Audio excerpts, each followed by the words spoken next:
In our last episode, we witnessed the battlefield transformation as the bayonet merged pike and musket, forever altering infantry tactics and creating the versatile foot soldier. But away from the disciplined ranks and massed formations, another weapon, the flintlock pistol, rose to prominence, not for conquest, but for the delicate and deadly pursuit of personal honor. This episode delves into the 18th and 19th centuries, exploring how this elegant firearm became central to the formal duel, a ritual steeped in rigid codes among Europe's and America's elite officers and nobles.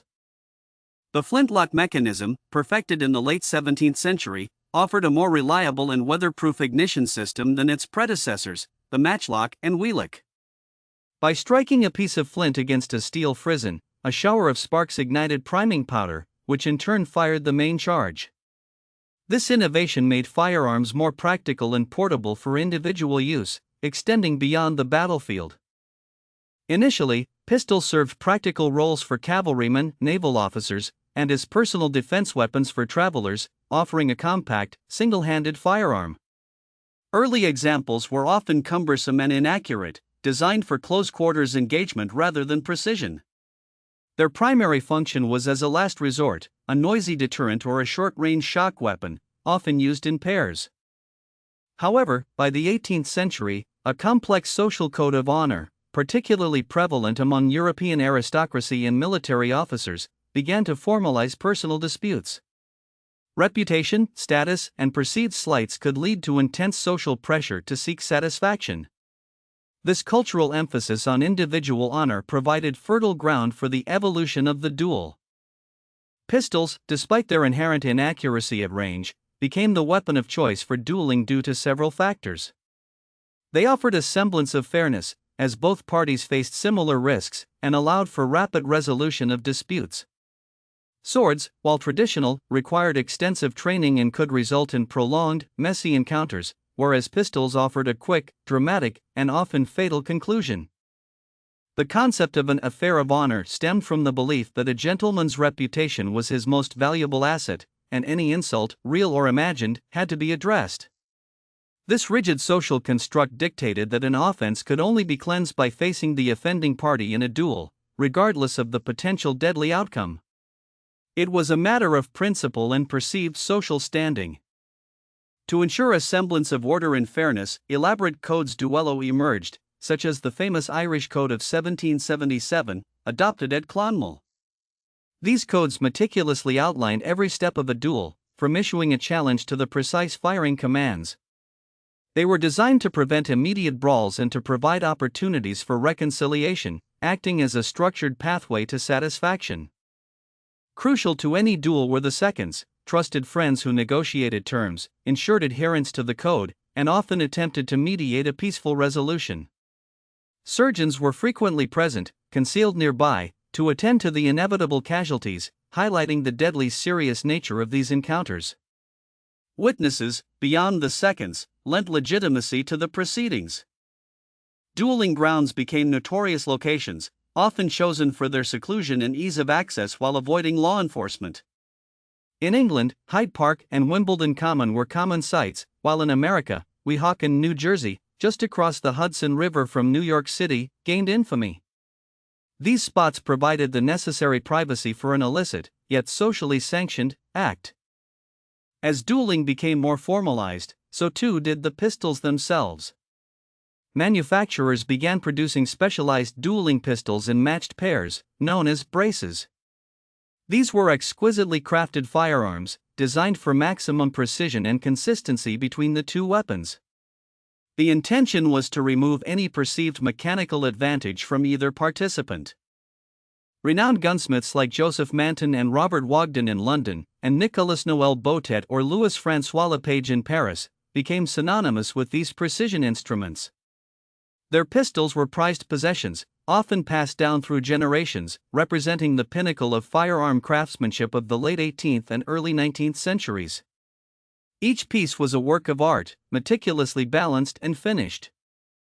Dueling pistols featured specific enhancements for accuracy, including longer barrels, often between 9 to 12 inches, and adjustable sights, though precise aiming was often discouraged in the heat of the moment. Many had hair triggers, incredibly light pressure triggers that minimized movement and allowed for a faster, more sensitive shot. While some later models had subtle rifling, most true dueling pistols remained smoothbore to maintain an illusion of equal chance. The ritual of the duel itself was rigid. Participants would stand at a prescribed distance, typically 10 to 20 paces, turn their backs, and await the command. Upon a signal, such as throughout Europe, duels were commonplace among the aristocracy and military. The Russian poet Alexander Pushkin famously died in a duel in 1837 after defending his wife's honor against George Charles de Higuerin. In Britain, figures like the Duke of Wellington participated in duels, underscoring how deeply entrenched the practice was, even among the most prominent figures. These encounters were not mere affairs of passion, but carefully orchestrated rituals. Despite its widespread acceptance in social circles, dueling was almost universally illegal. Laws against it ranged from fines and imprisonment to charges of murder, though convictions were rare, especially for the elite. Authorities often turned a blind eye, or juries acquitted participants, reflecting a societal conflict between legal statutes and the prevailing code of honor. This legal ambiguity allowed the practice to persist. In the nascent United States, the code of honor also took firm root, particularly among politicians and military officers. The early republic was a crucible of strong personalities and fierce political rivalries, where reputations were everything. This volatile environment set the stage for one of America's most famous and tragic duels, that between Alexander Hamilton and Aaron Burr. Alexander Hamilton, a founding father and former Secretary of the Treasury, and Aaron Burr, Vice President under Thomas Jefferson, had a long-standing political and personal animosity. Their rivalry spanned decades, fueled by differing political ideologies and competing ambitions. Burr's defeat in the 1804 New York gubernatorial election, which he attributed to Hamilton's machinations, brought their tensions to a head. The immediate catalyst for the duel was a published letter in which Hamilton was quoted as expressing a despicable opinion of Burr. Burr demanded a retraction or an acknowledgement, which Hamilton refused to provide to Burr's satisfaction. The subsequent exchange of letters became increasingly acrimonious, leaving little room for a peaceful resolution as honor was now firmly at stake. On July 11, 1804, in the early morning hours, Hamilton and Burr met at their chosen dueling ground in Weehawken, New Jersey. Both men were attended by their seconds, who had made last-minute attempts at reconciliation, all to no avail. Hamilton famously wrote of his intent to throw away his first shot, to fulfill the code without taking a life, though Burr was unaware of this decision. Accounts of the duel itself vary, but it concluded swiftly and tragically. Burr's shot struck Hamilton in the abdomen, passing through his liver and spine. Hamilton instinctively fired his pistol, but his shot went high, severing a branch off a tree above Burr's head, possibly due to an involuntary spasm. Hamilton was gravely wounded, collapsing on the field, and died the following day, July 12, 1804. Hamilton's death sent shockwaves through the young nation, effectively ending Burr's political career and turning him into a pariah. Though Burr was never successfully prosecuted for murder, the public outcry and moral condemnation he faced were immense. The duel became a defining moment, symbolizing the dangerous extremes of the era's honor culture and its devastating personal cost. By the mid-19th century, the practice of dueling began a steady decline across Western societies. Anti-dueling leagues gained traction, and public opinion increasingly viewed the practice as barbaric and antiquated. The rise of a new middle class with different values, coupled with stronger enforcement of anti-dueling laws, gradually eroded its social acceptance. While fading in Europe and North America, dueling persisted longer in other parts of the world, notably in Russia and parts of Latin America, well into the late 19th and even early 20th centuries. The cultural nuances and legal frameworks in these regions allowed the affair of honor to retain a hold, albeit a diminishing one, reflecting the uneven pace of social reform globally.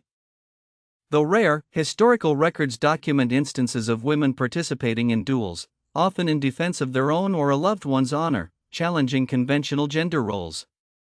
These petticoat duels were exceptionally scandalous and often involved swords or pistols, further illustrating the pervasive grip of the honor code across different social strata and genders. Such events were often sensationalized.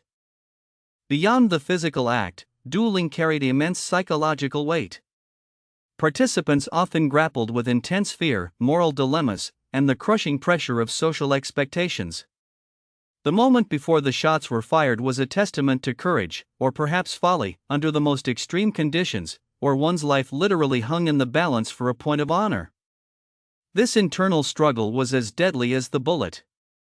A curious practice known as deloping emerged, where one participant would intentionally fire their pistol into the air or the ground, signaling their refusal to take a life while still upholding the code. This act often allowed both parties to escape with their honor intact, but it was a risky maneuver, as it left the deloping party vulnerable to the opponent's shot. It offered a loophole in a deadly game. The legacy of dueling, and the flintlock pistol's role within it, permeated literature and art, immortalizing its dramatic allure. From the romantic tales of Alexander Dumas to the tragic verses of Pushkin, the duel served as a powerful narrative device, reflecting themes of honor, fate, and tragic consequence. It remains a captivating, if disturbing, aspect of historical drama. The flintlock pistol, initially a military sidearm, thus carved out a unique and powerful niche as an instrument of personal justice and honor. Its precision craftsmanship for dueling marked a significant, albeit niche, evolution in firearm design, pushing the boundaries of accuracy for individual use. It represented a paradox, a weapon of death designed to uphold a moral code. The era of the formal duel, a deadly dance of honor and powder smoke, eventually faded into history, replaced by changing societal norms and a legal system that increasingly prioritized human life over abstract codes. Yet, the story of the flintlock duel offers a potent glimpse into a time when personal reputation could demand the ultimate sacrifice, a stark reminder of human codes and their consequences. As the precision of the flintlock gave way to more advanced ballistics, the very nature of projectiles and their impact on warfare was about to undergo its most significant revolution. Next, we uncover the rifle's edge, how spinning bullets changed war, and witness how a subtle spiral inside a barrel reshaped the battlefield forever.